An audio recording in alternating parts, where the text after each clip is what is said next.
भारत एक ऐसा देश जहां इतिहास सिर्फ किताबों में नहीं बल्कि हर मिट्टी के कण में बसा हुआ है। आज हम आपको लेकर चलेंगे समय के उस दौर में जब भारत बंटा हुआ था, कमजोर था और एकता सिर्फ एक सपना थी। लेकिन एक सपना देखने वाला था, एक गुरु और एक शिष्य। और यही कहानी है मौर्य वंश की। उस समय भारत छोटे छोटे राज्यों में बंटा हुआ था। हर राजा अपने लिए लड़ रहा था, हर राज्य अपने अस्तित्व के लिए। उत्तर भारत में था एक शक्तिशाली साम्राज्य, नंद वंश। लेकिन उनकी शक्ति के पीछे छिपा था अत्याचार, भ्रष्टाचार और जनता का दुख। लोगों के दिल में एक ही सवाल था, क्या कभी कोई ऐसा राजा आएगा जो इस देश को एकजुट कर सके? एक दिन तक्षशिला के महान विद्वान, एक ब्राह्मण, दरबार में पहुंचे। नाम था चाणक्य। उनका उद्देश्य था राजा को सही मार्ग दिखाना। लेकिन राजा ने उनका अपमान किया, उन्हें दरबार से धक्के देकर निकाल दिया गया। और उसी क्षण चाणक्य ने शपथ ली, मैं इस साम्राज्य को जड़ से खत्म कर दूंगा। चाणक्य की नजर पड़ी एक छोटे से बालक पर। नाम था चंद्रगुप्त। वो गरीब था लेकिन उसकी आंखों में आग थी। चाणक्य ने पहचान लिया, यही वो है जो इतिहास बदल सकता है। उन्होंने उसे अपने साथ लिया, उसे युद्ध सिखाया, राजनीति सिखाई, रणनीति सिखाई और सबसे जरूरी, सपना देखना सिखाया। सालों की तैयारी के बाद वो दिन आया जब चंद्रगुप्त और चाणक्य ने नंद वंश को चुनौती दी। युद्ध हुआ, भयानक युद्ध, खून, ढोल और तलवारों की टकराहट। और आखिरकार नंद वंश का अंत हो गया।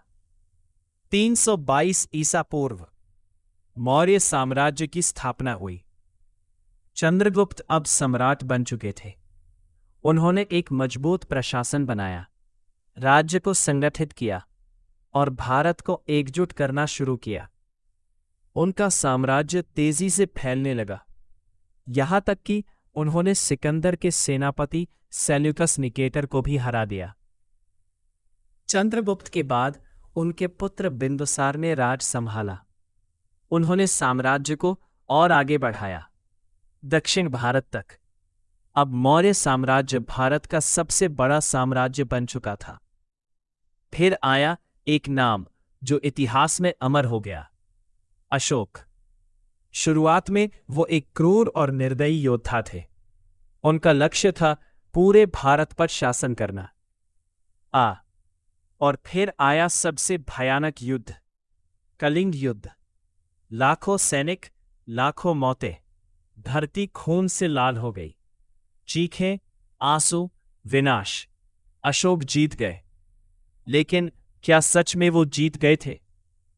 युद्ध के बाद अशोक मैदान में खड़े थे, चारों तरफ लाशें, रोते हुए लोग। तब उनका दिल टूट गया। उन्होंने खुद से पूछा, क्या यही विजय है? और उसी क्षण सब कुछ बदल गया। अशोक ने युद्ध छोड़ दिया, हिंसा छोड़ दी और अपना लिया बौद्ध धर्म। अब वो बन गए धर्म के सम्राट। उन्होंने पूरे भारत में शांति का संदेश फैलाया, स्तंभ बनवाए, शिलालेख लिखवाए और कहा, सच्ची जीत दिलों को जीतना है। हर कहानी का एक अंत होता है। अशोक के बाद मौर्य वंश कमजोर होने लगा। कमजोर शासक, आंतरिक संघर्ष और बिखरता हुआ साम्राज्य। आखिरी सम्राट था बृहद्रथ मौर्य। लेकिन उनके ही सेनापति पुष्यमित्र शुंग ने उनकी हत्या कर दी। 1885 ईसा पूर्व मौर्य वंश का अंत हो गया। मौर्य वंश खत्म हो गया, लेकिन उसकी विरासत आज भी जिंदा है। अशोक स्तंभ, भारत का राष्ट्रीय प्रतीक, धर्म, शांति और एकता का संदेश। मौर्य वंश की कहानी हमें सिखाती है, शक्ति से साम्राज्य बनता है, लेकिन धर्म और नीति से वो टिकता है। और असली जीत तलवार से नहीं बल्कि दिल से होती है। अगर ये कहानी आपको सोचने पर मजबूर कर गई हो तो कमेंट में लिखिए, इतिहास आज भी हमें सिखाता है। वीडियो को लाइक करें, शेयर करें और चैनल को सब्सक्राइब करें।